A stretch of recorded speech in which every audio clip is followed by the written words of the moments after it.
안녕하세요, 태미입니다. 타라 칼리코는 1969년 2월 28일에 데이비드 칼리코와 패티 도웰 사이에서 태어났어요.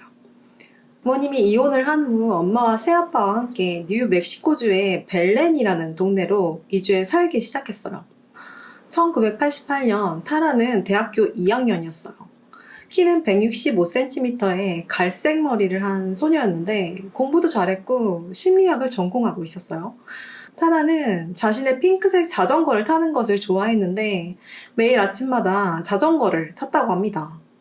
9월 20일 아침, 이날도 역시 자전거를 타러 나갈 예정이었어요. 오후에 약속이 있었기 때문에 엄마에게 만약 12시까지 집에 돌아오지 않는다면 데리러 와 달라는 부탁을 합니다. 타라가 자전거를 타는 경로를 엄마가 잘 알고 있었기 때문이었어요. 이날 타라는 워크맨과 헤드폰을 끼고 자전거에 올라탔어요.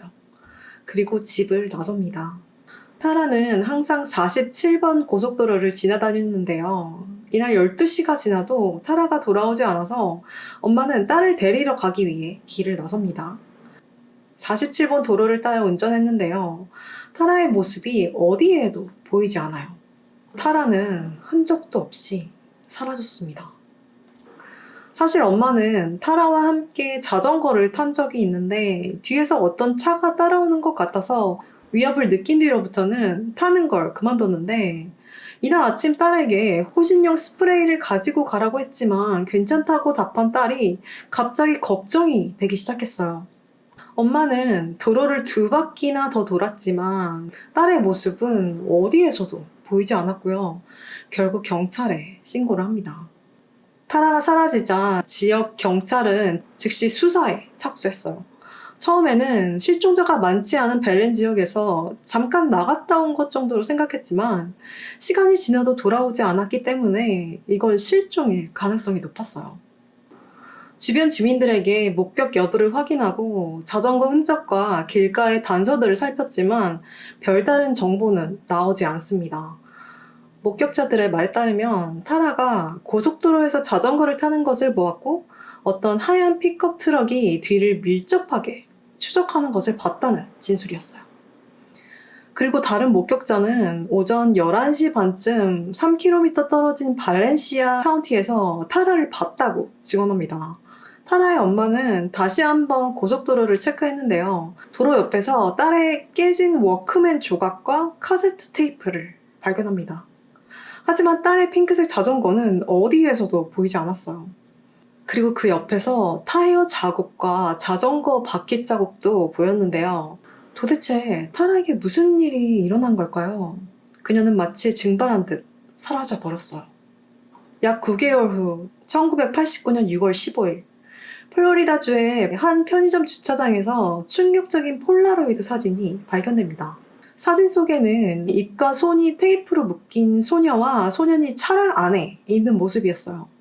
사진을 발견한 사람의 말에 따르면 편의점에 들어갈 때 주차장에는 흰색 토요타 화물밴이 주차되어 있었거든요. 근데 나오니까 차는 없었고 그 주차 공간에서 사진을 발견했다고 합니다. 그 차에 탄 남성은 30대로 보이는 콧수염이 있는 남자였다고 해요.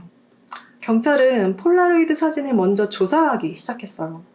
사진의 필름이 5월 이후에 출시되었기 때문에 사진은 그 이후에 촬영된 것으로 보였어요. 하지만 이 사진 속 소녀와 소년이 누군지 찾을 방법이 없었고요. 그래서 방송에 내보내기로 합니다. 얼마 후 타라의 엄마가 방송에 나온 이 사진을 보게 되는데요. 사진이 흐릿했지만 그건 타라가 분명했어요. 또한 타라의 친구들도 사진 속의 소녀가 타라 칼리코라는 제보를 합니다. 사진 속 소녀의 다리에는요, 타라가 과거에 교통사고 때 얻은 흉터가 있었고 옆에는 책 한 권이 보였는데 이건 타라가 즐겨 읽던 책 중 하나였어요. 타라 옆에 있던 다른 소녀는 1988년에 캠핑 중 실종된 마이클 헨리라는 제보를 그의 가족에게서 받게 됩니다. 하지만 나중에 확인된 바로는 마이클의 유해가 1990년 6월 캠핑장 근처에서 발견됐는데요. 사진 속 소녀는 헨리가 아닐 가능성이 높다고 합니다. 대중들은요, 사진이 누군가의 장난일 수도 있다고 생각했지만 타라의 가족과 친구들은 그녀가 맞다고 확신하고 있었어요. 폴라로이드 사진을 전문가를 통해 몇 번이나 검사했는데요. 단정할 수 없다는 결과만 나왔다고 합니다. 이 폴라로이드 사진 한 장은 사건을 국제적인 미스터리로 만들었습니다. 단순한 증거 이상으로 이건 타라가 생존 상태라고 해도 위험에 처했음을 암시하고 있었어요. 수사는 점점 더 복잡해지는데요. 먼 해변에서 그녀를 봤다는 목격자도 있었는데, 그치만 누구도 결정적인 증언을 내놓지 못했습니다. 1998년, 타라는 공식적으로 사망 선고가 돼요. 2008년, 벨렌 카운티 보안관은 2명의 10대 소년이 이 사건과 연관돼 있을 수 있다는 정보를 입수하게 됩니다. 제보에 따르면 두 소년은 그날 고속도로에서 자전거를 타던 타라를 괴롭히다가 실수로 차로 쳤고 그녀를 다른 곳으로 옮기다가 걸릴 게 두려워 우발적으로 살해했다는 제보였어요. 하지만 충분한 증거는 없었어요. 결국 기소는 불발되었고 사건은 다시 교착 상태에 빠져들었습니다. 2013년 사건 재조사를 위해 수사팀이 구성돼요.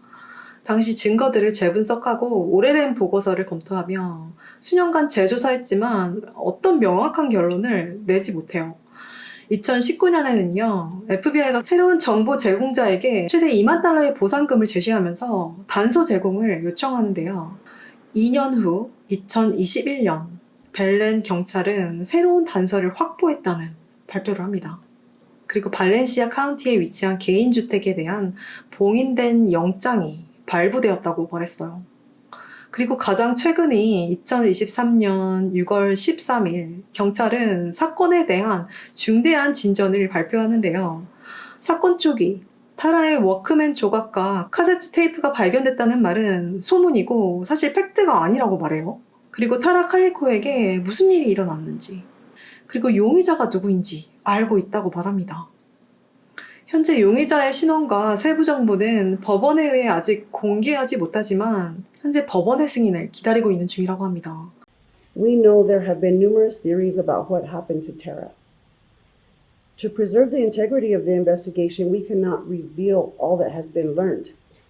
At this time, law enforcement believes there is sufficient evidence to submit this investigation to the District Attorney's Office for review of potential charges. Currently, the identities and specifics of the persons of interest are sealed by the court. 마지막 발표가 2년 전이고 그 후에 아직 업데이트가 없는데요. 사람들은 용의자면 공개를 해야지 왜 공개를 안 하냐라는 불만을 터뜨렸고요. 아직 용의자를 기소할 만한 명확한 증거가 없는 것 같다고 보고 있어요. 타라의 엄마는 계속해서 딸이 돌아오기를 바라면서 쭉 같은 집에서 사셨고요. 안타깝게도 2006년에는 사건 해결을 보지 못한 채 세상을 떠났습니다. 곧 사건에 대한 업데이트가 있기를 바랍니다. 자, 오늘 이야기는 여기까지 할게요. 영상 시청해주셔서 감사합니다.